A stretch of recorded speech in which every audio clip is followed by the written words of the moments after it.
नमस्ते स्टूडेंट्स। हमने last video में भारत की स्थिति के बारे में पढ़ा था, जिसमें भारत की स्थिति यानी भारत विश्व के मानचित्र में कहाँ पर स्थित है। भारत की स्थिति के बारे में पढ़ने के बाद में भारत के सामान्य परिचय अपन ने देखा था कि भारत की लंबाई चौड़ाई कितनी है, भारत के पड़ोसी देश कौन से हैं, इनके बारे में अपन ने पढ़ा है। आज हम पढ़ेंगे एक पर्टिकुलर केवल अक्षांश और देशांतर, क्योंकि ये सबसे महत्वपूर्ण टॉपिक है जो सभी कंपटीशन एग्जाम से लेकर के अपने क्लास एग्जाम सभी के अंदर इम्पोर्टेंट है। आने वाले बीएसटीसी एग्जाम के लिए भी ये काफ़ी महत्वपूर्ण है। तो इसके बारे में अपन देखते हैं अक्षांश और देशांतर होते क्या है, अक्षांश देशांतर किसे कहते हैं। सारी चीज़ हालांकि मैं बेसिक तौर पर आपको बता चुका हूँ, लेकिन फिर भी अपन दोबारा से आज इसको ध्यान से देखते हैं। तो अपन सबसे पहले बात करेंगे अक्षांश। अक्षांश की जो परिभाषा होगी वो अक्षांश की परिभाषा क्या होगी, यानी विश्व मानचित्र में पूर्व से पश्चिम में खींची जाने वाली काल्पनिक रेखाओं को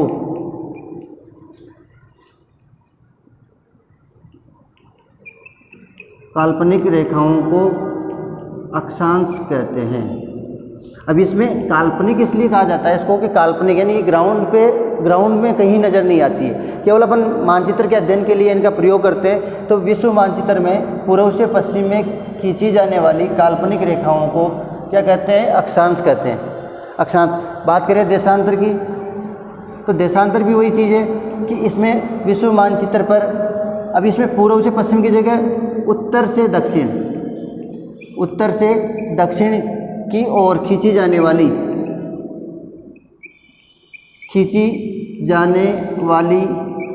काल्पनिक रेखाओं को देशांतर कहते हैं। ये अक्षांश और देशांतर की परिभाषा है, यानी जो काल्पनिक रेखा यानी विश्व मानचित्र का अध्ययन करने के लिए हम इन रेखाओं का प्रयोग करते हैं। अब ये जो मानचित्र है, इस मानचित्र में रेखाएं कहाँ होती है, तो इनके बारे में अपन देखेंगे। तो ये अपनी पृथ्वी की आकृति कैसी है, अपनी पृथ्वी की आकार है गोल।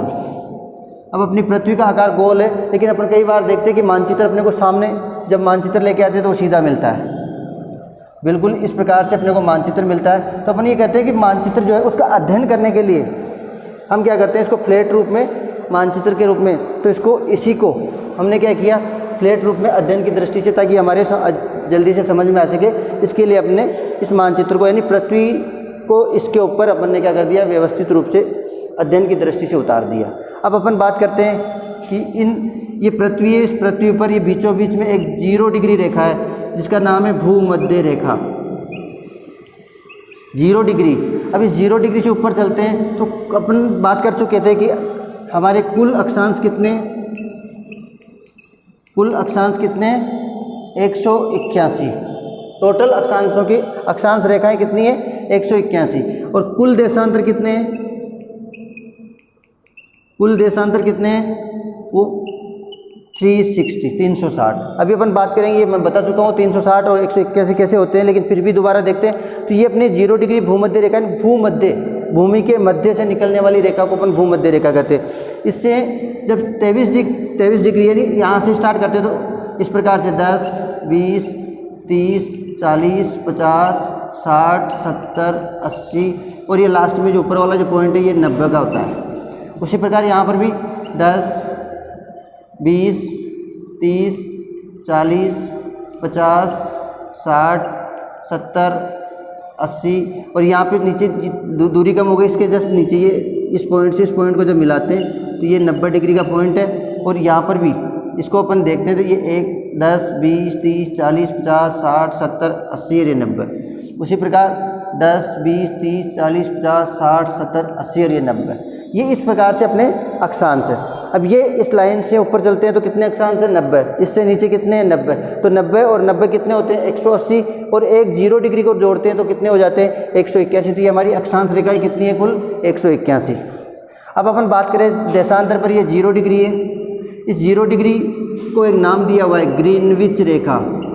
ये जो रेखा है ये विश्व की समय निर्धारक रेखा, संपूर्ण विश्व का समय इसी जगह से निर्धारित किया जाता है। कैसे किया जाता है वो चीज़ें भी अपन आगे पढ़ेंगे, लेकिन विश्व की मानक अक्षांश रेखा कौन सी है, 0 डिग्री, जो ब्रिटेन का लंदन जो है, लंदन के एक छोटा सा शहर है ग्रीनविच नामक शहर से होकर के ये रेखा गुजरती है। और इस रेखा, अब ये जो देशांतर रेखा है ये संपूर्ण विश्व के लिए समय का निर्धारण करती है। अपन सबसे पहले देख रहे हैं अक्षांश। तो अक्षांश के बारे में अपन देखते हैं, अक्षांश होते क्या है, ये किस काम में आते हैं। तो अपन एक बार और देख लें कि सूर्य का जो प्रकाश है वो, जैसे यहाँ से अपन बात करें, ये 23.5 और इधर भी ये 23.5, ये 66.5 और इधर भी ये 66.5। ये ज़्यादा महत्वपूर्ण अक्षांश रेखा है। इनको अलग अलग भूमध्य रेखा इसको दे देते हैं कर्क रेखा, और इनको आर्कटिक रेखा। 90 डिग्री को बोला जाता है उत्तरी ध्रुव, उत्तरी ध्रुव। और ये नीचे इसको बोलते हैं मकर रेखा। ये भी 23.5 डिग्री दक्षिणी अक्षांश है, ये 23.5 उत्तरी अक्षांश है, इसको बोलते हैं अंटार्कटिक रेखा। और ये दक्षिणी ध्रुव, दक्षिणी ध्रुव। तो ये अपनी महत्वपूर्ण अक्षांश रेखा है। अब इसमें अपन देखते हैं कि ये जो जैसे जैसे अपन भूमध्य रेखा से उत्तर में या दक्षिण की तरफ चलते हैं तो वहाँ पर धीरे धीरे तापमान कम होने लग जाता है। उसका कारण क्या है कि सूर्य, अभी इसको अपन बाद में, अभी एक बार पहले इसको देख लेते हैं, इसको बाद में बना लेंगे वापस। उसका कारण क्या होता है, जैसे इस पर ये अपना सूर्य है। अब ये सूर्य से जो प्रकाश निकलता है तो सूर्य के सबसे नज़दीक जो रेखाएं होती है वो कौन सी होती है, भूमध्य रेखा। तो भूमध्य रेखा इस प्रकार से ये किरणें जब आगे निकलती है, ये सूर्य, तो यहाँ से यहाँ तक का जो तापमान है, यहाँ तक तो ज़्यादा तापमान रहता है। यानी सबसे ज़्यादा जो तापमान रहता है, सबसे सूर्य के सबसे नज़दीक वाला जो पार्ट है वो भूमध्य रेखा है। तो भूमध्य रेखा पर सर्वाधिक तापमान रहता है, यानी ये गर्म क्षेत्र है। इसको अपन अक्षांश रेखाओं के आधार पर 3 भागों में डिवाइड करते हैं। तो इस वाले भाग को कहा जाता है उष्ण कटिबंध, उष्ण कटिबंध। और उष्ण कटिबंध का विस्तार कहाँ से कहाँ तक है, 0 से 23.5 उत्तर और 0 से 23.5 दक्षिण वाले जो क्षेत्र है उसको उष्ण कटिबंध के नाम से जानते हैं। इसके बाद में 23.5 से 66.5 उत्तर, इसको बोलेंगे शीतोष्ण, शीतोष्ण कटिबंध। इसको शीतोष्ण को कई बार नाम इसका उपोष्ण भी कहा जाता है, उपोष्ण भी इसी को बोलते हैं। और लास्ट में जो आता है उसको बोलते हैं शीत कटिबंध।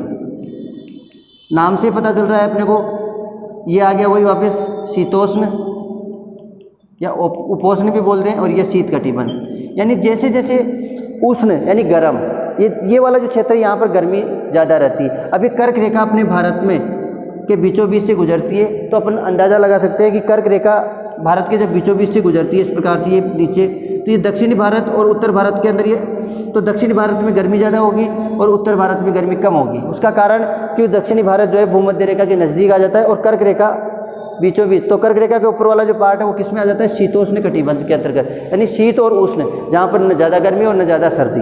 लेकिन उसके जस्ट नीचे वाला जो पार्ट है ये उष्ण कटिबंध में आने के कारण यहाँ पर गर्मी का प्रभाव ज़्यादा रहता है। तो ये जैसे जैसे इससे दूर जाते जाएंगे सूर्य का जो किरणें वो ज़्यादा लंबी पड़ती जाएगी, और लंबी पड़ने के कारण यहाँ पर प्रकाश कम मात्रा में पहुँच पाएगा, जिसके कारण ये क्षेत्र जो एक क्षेत्र ऐसा आता है जहाँ पे इस क्षेत्र में प्रकाश बिल्कुल नहीं पहुँच पाता है। यहाँ पर हमेशा बर्फ़ जमी रहती है। उसका कारण इन क्षेत्रों में जो बर्फ़ होती है वो बर्फ़ सूर्य के तापमान के कारण पिघलती रहती है और जमती रहती है। शीतकाल आता है तो जमती है, ग्रीष्मकाल में पिघल जाती है। लेकिन ये क्षेत्र ऐसे जहाँ पर क्या होता है, बर्फ़ जमी रहती है हमेशा। तो ये तो अपन कह सकते हैं कि अक्षांशों के आधार पर किसका निर्धारण किया जाता है, जलवायु का निर्धारण अक्षांशों के आधार पर किया जाता है। जलवायु को अपन कई पार्टों में डिवाइड करते हैं, अपने अलग अलग ऋतुएं बताई जाती है।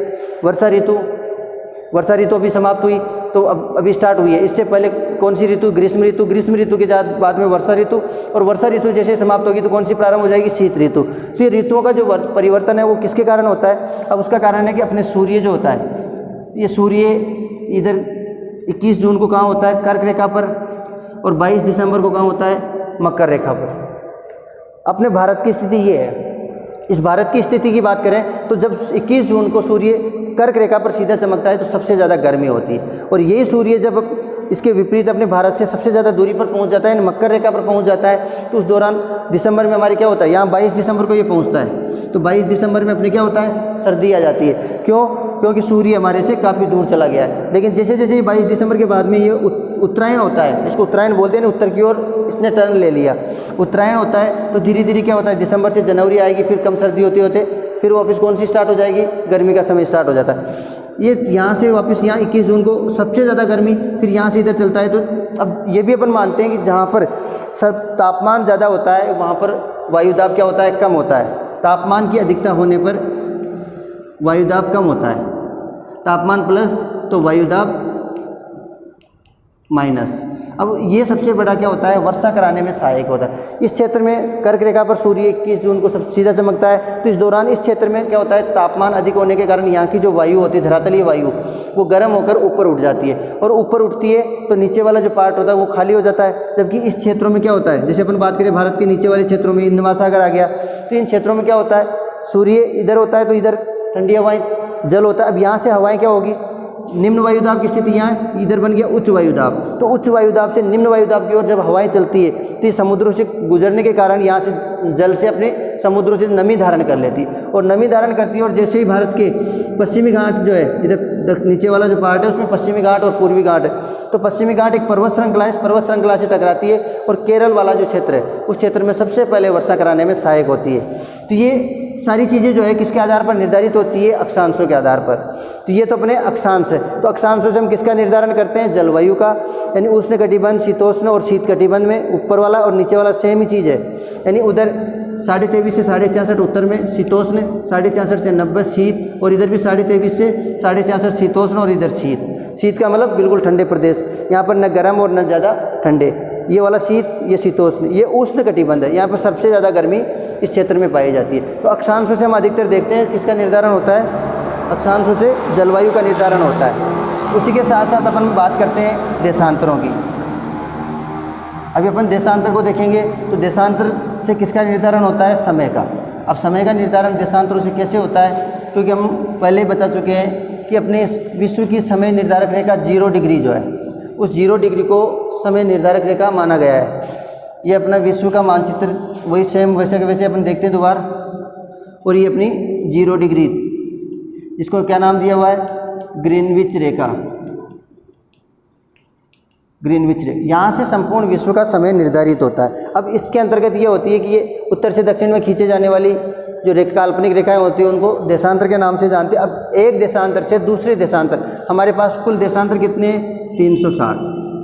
इस 0 से यहाँ से चलते तो इधर 10-20, अब लेकिन इसका कारण क्या होता है, ये गोल होने के कारण। अब वही चीज़ अपन बात करें कि गोल है, तो गोल होने के कारण जैसे अपन मानचित्र देखते हैं, जैसे अपन ये मान लें कि ये अपनी ये मानचित्र है, ये मानचित्र फ्लैट अवस्था में, सीधी अवस्था में, तो इस मानचित्र में अपनी पृथ्वी कैसी है, गोल है। अब ये वाला कॉर्नर, ये वाला उत्तरी ध्रुव और दक्षिणी ध्रुव, ये तो कभी मिल नहीं सकते, लेकिन क्या होता है, अपनी पृथ्वी गोल होने के कारण ये देखो, अब अपन यहाँ से 0 डिग्री, 0 से यहाँ पर 180, यानी दोनों तरफ अगर देखते हैं, इसको ध्यान से समझना है। इधर 180 देशांतर अपन मानते हैं, इधर भी 180 मानते हैं, और इधर 180 इधर से कितने हो गए, 360, और 0 डिग्री तो कितने हो गए, +1 करते हैं तो 361। लेकिन हमारे देशांतर 361 नहीं होते, बल्कि 360 होते। क्यों होते 360, उसका कारण देखो, ये 0 डिग्री हो गया, ये 180 वाली लाइन हो गई, और ये भी 180 वाली लाइन। अब अपनी पृथ्वी गोल है, तो गोल होने के कारण ये क्या है, ये जो कॉर्नर है, इनको अपन जब एक साथ लाते हैं तो ये 180 वाली जो लाइन है ये यहाँ पे आ जाती है। 180 के ठीक विपरीत कौन सी होगी, 0 डिग्री, यानी 0 डिग्री के ठीक विपरीत कौन सी लाइन होगी, 180 डिग्री। तो ये जो 180 है, ये 0 डिग्री, और इसको ये फोल्ड करते हैं तो ये 180 डिग्री, यानी ये 180 डिग्री वाली जो लाइन है वो 2 नहीं होकर 1 है।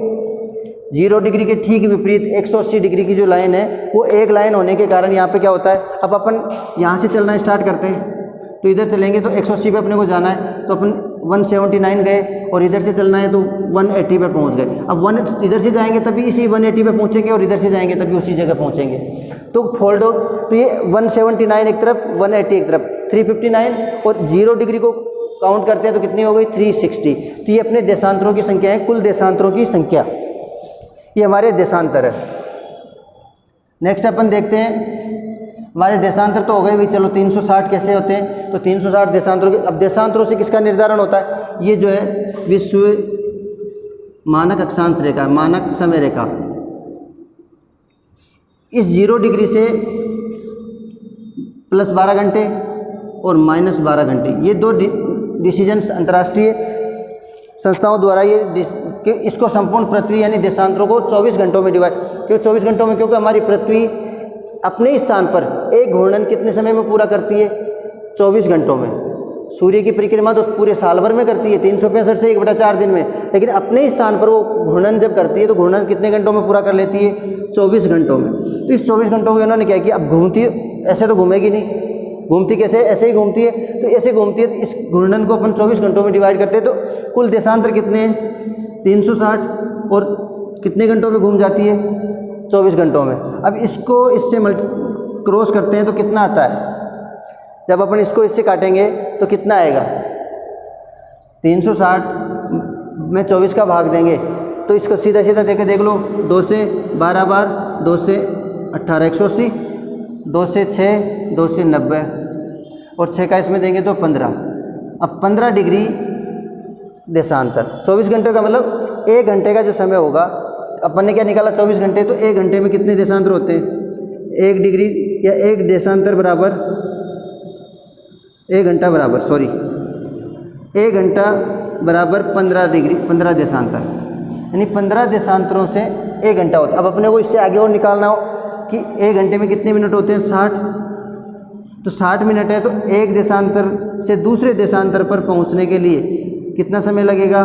तो 15 देशांतरों को पार करने में 60 मिनट लग रही है 15 देशांतरों में। तो एक देशांतर में से दूसरे देश, इसका 15 का भाग देंगे किसमें? 60 भाग 15, 4 मिनट। ये अपने को थोड़ा ध्यान से समझना है इस चीज़ को कि अब इसका सीधा सीधा अर्थ समझाते हैं अभी आपको कि 4 मिनट क्या है।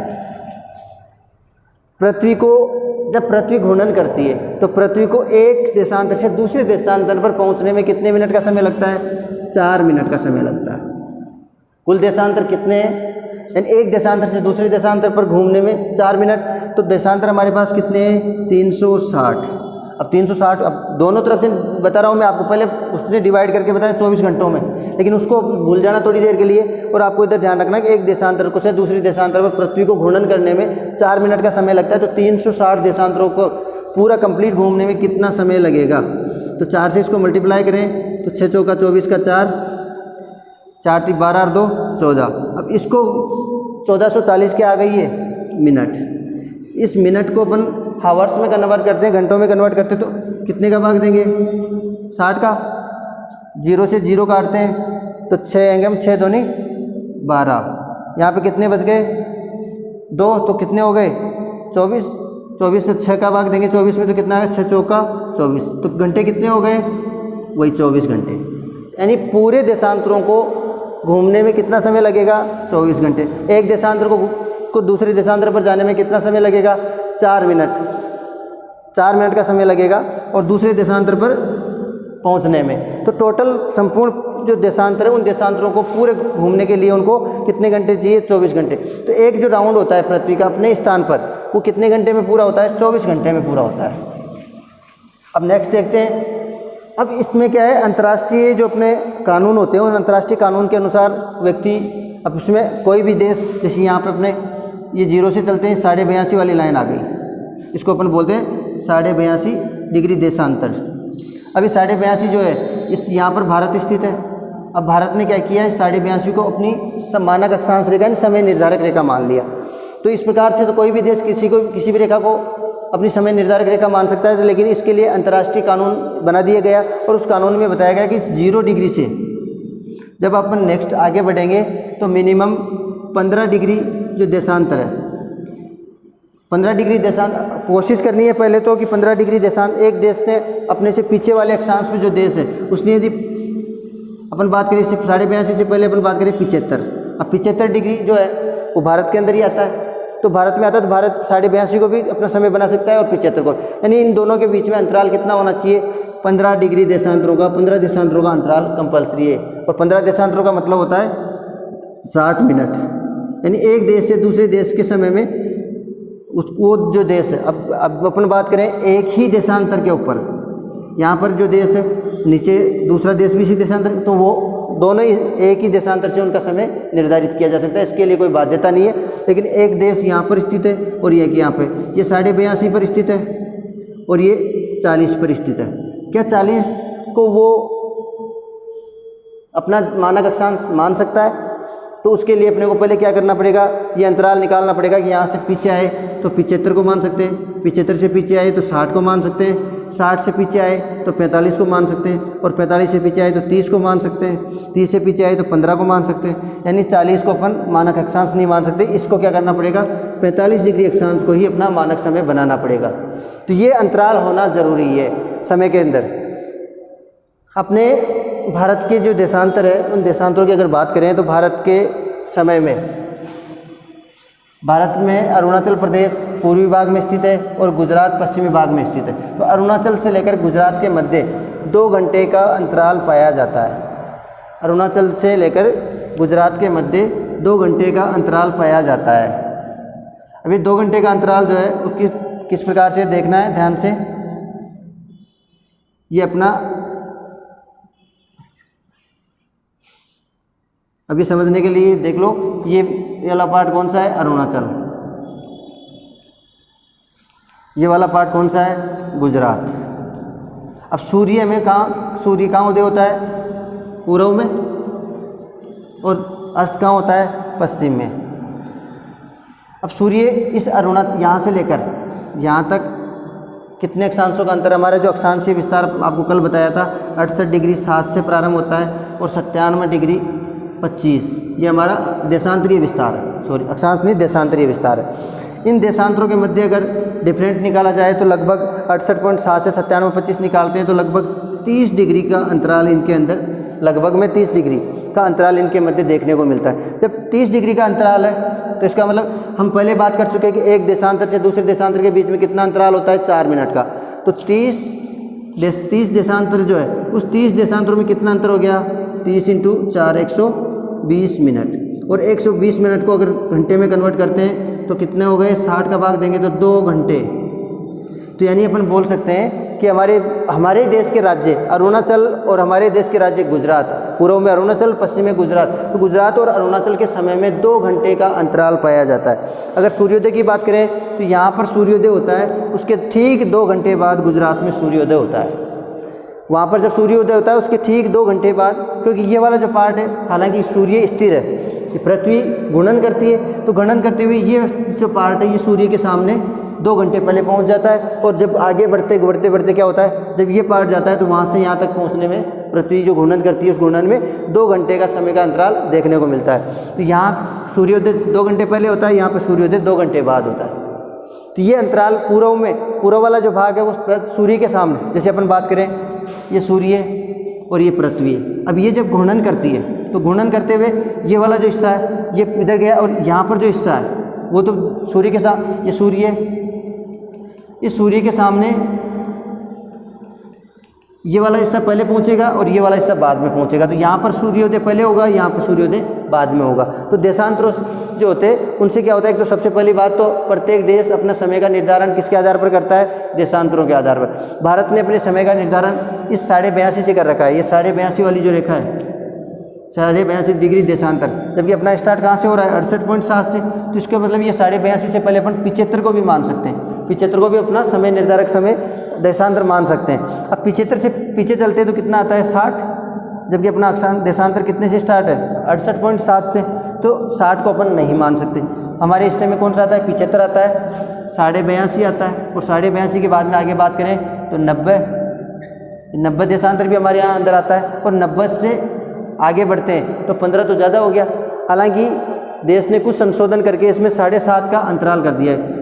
15 की जगह 7.5 देशांतरों के ऊपर भी आप समय का निर्धारण कर सकते थे। पहले ज़्यादा डिस्टेंस हो रही थी, लेकिन 7.5 में भी अगर अपन देखें तो ये 97.30 होता है, 97 डिग्री 30 मिनट होता है। और हमारा जो देश का जो देशांतर है, यानी जो हमारी बाउंड्री है वो 97.25 पर ही समाप्त हो जाती है, यानी 97.30 म्यांमार वाले देश में चला जाता है। तो इसलिए हमारे पास केवल ऑप्शन कौन कौन से, 75 को हम समय निर्धारक मान सकते हैं, 82 को मान सकते हैं और 90 को मान सकते हैं। इसके अलावा अन्य को हम अपने समय के लिए नहीं मान सकते। अब चाहे तो अब ये चीज़ समझ में आ गई कि हमने 82.5 को क्यों माना, क्योंकि 90 मानते तो इधर वालों के लिए समस्या उत्पन्न हो जाती, 75 मानते तो इनके लिए समस्या उत्पन्न हो जाती। इसलिए बीच वाले देशांतर को हमने क्या बनाया, अपनी मानक अक्षांश से मानक समय निर्धारक रेखा बनाई है। तो ये समय अब कैसे समय निकालते वो एक आगे वाला टॉपिक है, उसमें बताएंगे कि एक देश से दूसरे देश के मध्य या आपको यहाँ से कह दिया जाए कि भारत में इस समय सुबह के 5 बज रहे हैं, तो अपने 80 डिग्री 82 डिग्री पश्चिमी देशांतर जो है उस पर क्या समय होगा, क्योंकि हम किस देशांतर में, पूर्वी भाग में तो हम निवास करते हैं और पश्चिमी भाग के देशांतर अलग है, तो पूर्वी देशांतर में क्या समय होगा। तो आप इन देशांतरों के मध्य का अंतराल निकाल कर उसको, अंतराल कैसे निकालोगे, एक देशांतर से दूसरे देशांतर के मध्य कितना अंतराल होता है, 4 मिनट का अंतराल होता है। इसी प्रकार आप अंतराल निकालते जाए और अंतराल निकालते हुए आप उसका समय निकाल सकते हो। आपको ये पता होना चाहिए जो अपनी विश्व समय निर्धारक रेखा कितनी है, 0 डिग्री ग्रीनविच रेखा जो है, उससे हम कितने आगे और कितने पीछे। उस लाइन से अगर पीछे की तरफ जाएंगे तो समय माइनस में रहेगा, इधर चलेंगे तो समय प्लस में रहता है। तो ये तो अक्षांश और देशांतरों का सामान्य परिचय, और इसके बाद में अपन नेक्स्ट वीडियो में इसको और विस्तार से, यानी ये हो चुका है, इसके बाद में अपन समय कैसे निकाला जाता है वो चीज़ भी अपन नेक्स्ट वीडियो में समझेंगे। नमस्कार।